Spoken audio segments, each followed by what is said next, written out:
देखिए, हमारा नवा अध्याय है त्रिकोणमिति के कुछ अनुप्रयोग। ठीक है, तो इसमें हमको ऊंचाई और दूरी के बारे में पढ़ना है।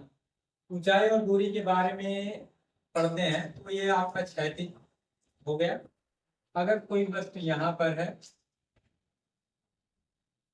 ठीक है, इसको यहाँ से देखा जा रहा है, यहाँ से, यहाँ नेत्र है, अगर यहाँ से क्या किया जा रहा है, देखा जा रहा है। ये वस्तु हो गई P, यहाँ क्यों, यहाँ हम लिख दिए R। तो यहाँ से अगर देख रहे हैं तो इस रेखा को, जो मिलाने वाली रेखा है, इसे हम लोग कहते हैं दृष्टि रेखा। और यहाँ पर जो कोण बनता है, इसके साथ ये जो कोण है उसे हम लोग कहते हैं उन्नयन कोण। अगर सेम वही चीज अब प्रेक्षक देखने वाला यहाँ पर हो और वस्तु यहाँ हो, तब इस क्षैतिज रेखा के साथ ये जो कोण बनेगा, ये आपका कहलाएगा अवनमन कोण। ये क्या कहलाएगा? अवनमन कोण। अब चलिए देखते हैं हम लोग प्रश्नावली 9.1 शुरुआत करते हैं पहले सवाल से।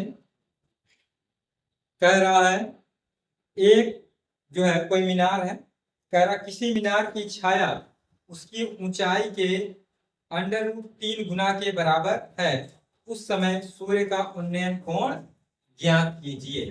ठीक, तो माना, क्योंकि मीनार की ऊंचाई भी नहीं दिया है, मान लेंगे माना मीनार की ऊंचाई बराबर यज, इसलिए छाया की लंबाई, मीनार की छाया की लंबाई, इसका √3 गुना है √3s। माना सूर्य का उन्नयन कोण बराबर, ठीक है। देखिए, ये कोई मीनार हो गई, इसको हम लोग ऐसे लिख देंगे मीनार। इसकी ऊंचाई है h, इसकी छाया बनेगी इस तरफ नीचे की ओर, चाहे इधर आप बना लीजिए चाहे इधर बना दीजिए। ठीक है, ये क्या है? छाया। इस छाया की लंबाई है √3s। सूर्य ऊपर होगा, ठीक है, उसका इस समय उन्नयन कोण हम मान लिए हैं, ठीक है, यह है, ठीक है, हमारा सन ये सूर्य इस प्रकार से, ठीक है, ये क्या है? सूर्य। ठीक, अब नामकरण कर दीजिए A, B और C। ये राइट एंगल यहाँ पर है, समकोण त्रिभुज बना हुआ है, तो समकोण त्रिभुज ABC। यही कोण हमको निकालना है, कितने डिग्री का कोण है। कोण के सामने वाली भुजा है लंब, और ये आपका है आधार। इस कर्ण के बारे में कितना लंबा है, इसके बारे में हमको कोई जानकारी नहीं है, तो लंब पता है, आधार पता है। तो लंब और आधार टैन और काट में होता है, तो दोनों में से कोई इस्तेमाल कर लेंगे। जैसे हम इस्तेमाल कर लिए टैन थीटा। टैन थीटा बराबर लंब यानी BC का मान है h, आधार AB यानी √3h, ये इससे कट गया। तो टैन थीटा बराबर 1/√3 है, 1/√3 मान होता है टैन 30 डिग्री का, भाई टैन से टैन हट गया, थीटा बराबर 30 डिग्री, यानी उस समय जो सूर्य का उन्नयन कोण है वह है 30 डिग्री। चलिए देखते हैं दूसरा सवाल। कह रहा है एक हवाई जहाज अड्डे की ओर आ रहा है। यदि प्रेक्षण बिंदु से हवाई जहाज की दूरी 12 किलोमीटर हो और इस बिंदु पर 45 डिग्री का उन्नयन कोण हो तो जमीन से उसकी ऊंचाई ज्ञात कीजिए। ठीक है, तो जहां से प्रेक्षण बिंदु से हवाई जहाज की दूरी ये दिया गया है। ठीक है, कहां से प्रेक्षण बिंदु से हवाई जहाज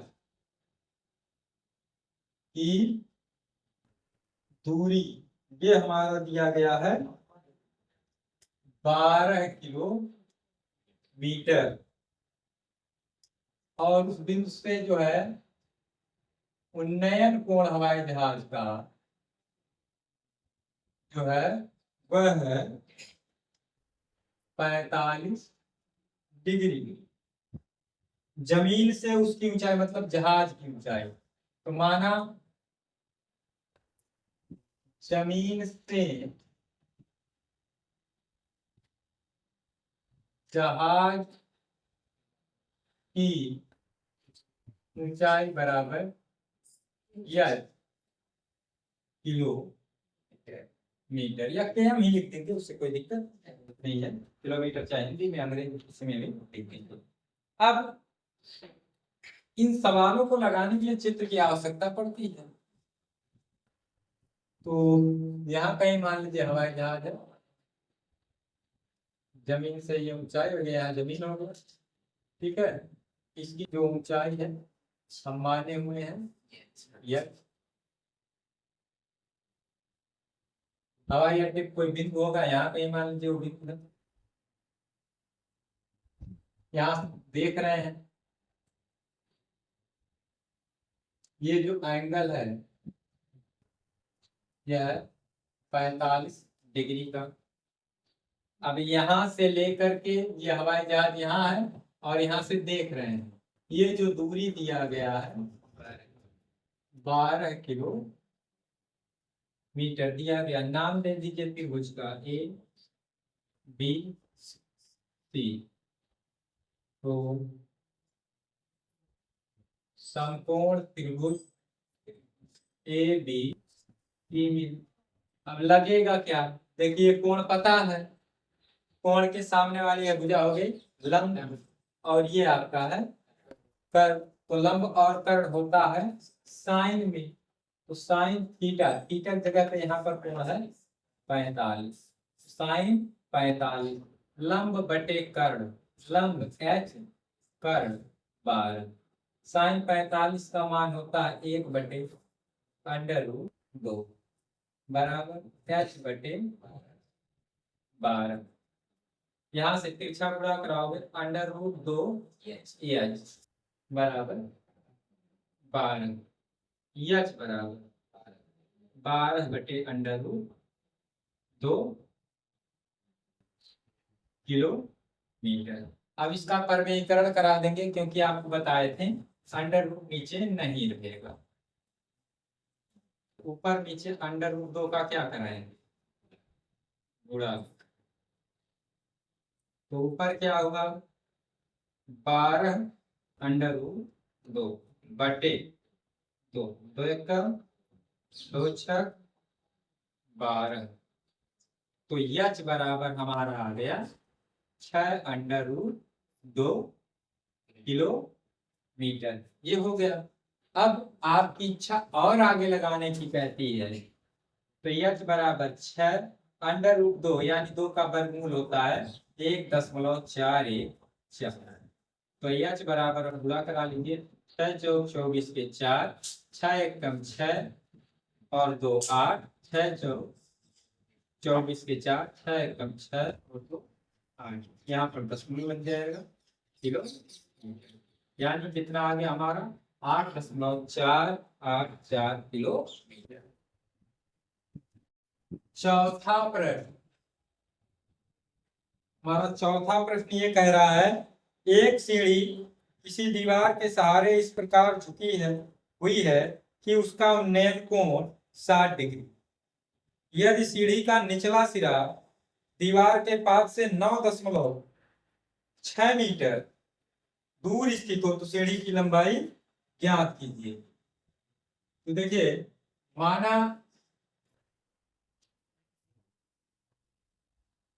सीढ़ी की लंबाई बराबर x मीटर, ठीक है। दीवार के पाद बिंदु से जो है सीढ़ी के निचले सिरे की दूरी दी गई है, तो दीवार के पाद बिंदु से सीढ़ी के निचले सिरे की दूरी 9.6 मीटर और दिया गया है सीढ़ी का उन्नयन कोण, यह हमारा दिया गया है 60 डिग्री, ठीक।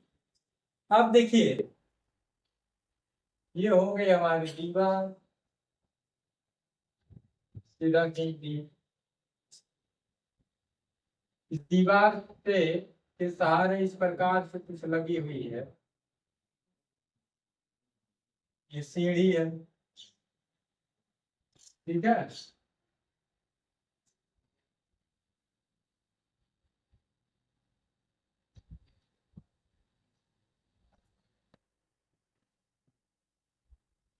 ये हो गया सीढ़ी। इस सीढ़ी का ये जो यहाँ से ये उन्नयन कोण है, ये है 60 डिग्री।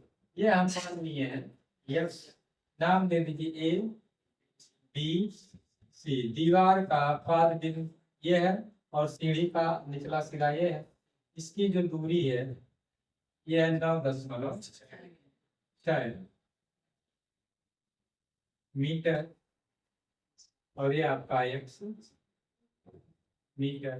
तो कोण हो गया, कोण के सामने वाली भुजा लंब हमको पता ही नहीं है, कुछ दीवार ऊंचा ऊंचाई पता है हमको, आधार और निकालना है कर्ण। तो आधार और कर्ण काश में होता है, तो लिखेंगे समकोण त्रिभुज ए बी सी में का आधार सीधा 9.6 कर्ण का 60 का मान 1/2 बराबर 9.6 बटे x।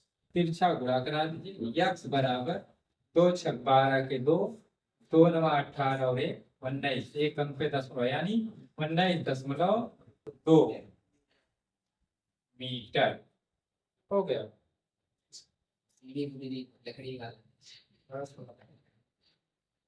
दीवार के सहारे जो सीढ़ी बनाएंगे हमेशा ऐसे ही दर्शा देंगे, ठीक। लकड़ी वाला है, लोहा वाला, उससे नहीं मतलब है सीढ़ी।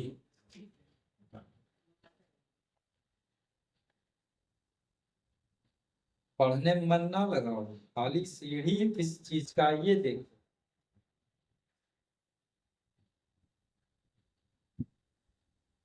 पांचवा, एक पतंग की डोर 100 मीटर लंबी है।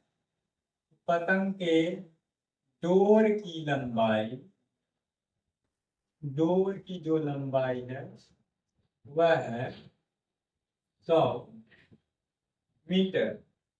आगे कह रहा है तथा यह आसमान में उड़ते समय क्षैतिज से 60 डिग्री का कोण बनाती है। यह मानते हुए कि पतंग की डोर बिल्कुल सीधी तनी हुई है, पतंग की क्षैतिज से ऊंचाई ज्ञात की। माना पतंग की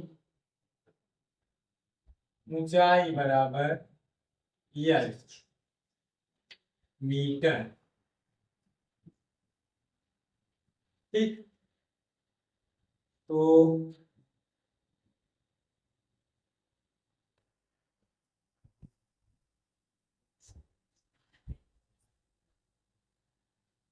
ये पतंग हो गया, इसकी ये डोरी हो गई।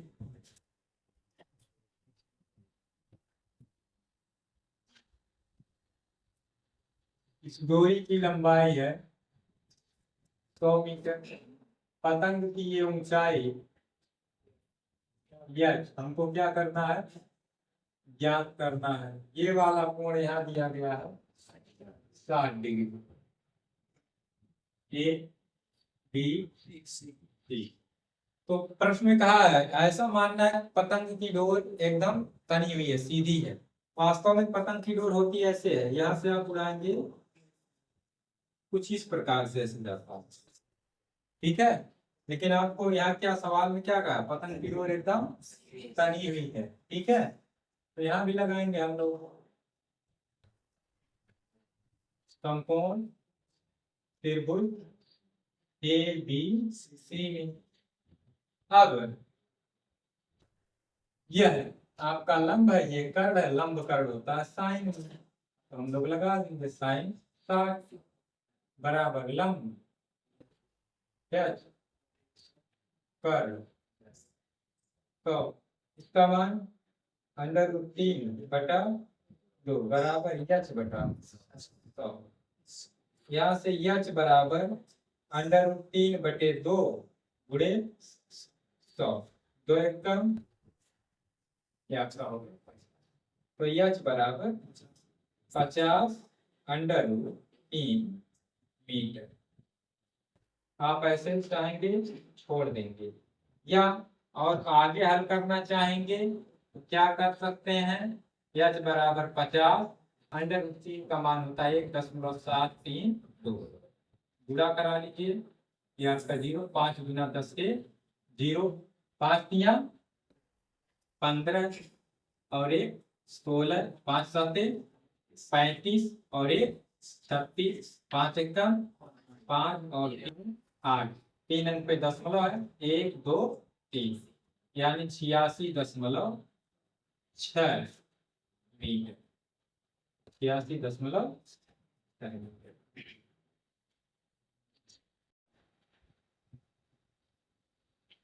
छठवां प्रश्न कह रहा, एक मीनार के आधार से 130 मीटर दूरी पर स्थित एक बिंदु से मीनार के शिखर का उन्नयन कोण 60 डिग्री, मीनार की ऊंचाई ज्ञात कीजिए। तो मीनार के आधार से, मीनार के आधार से बिंदु की दूरी ये दिया गया है 130 मीटर। मीनार के शिखर का उन्नयन कोण दिया गया है, मीनार के शिखर का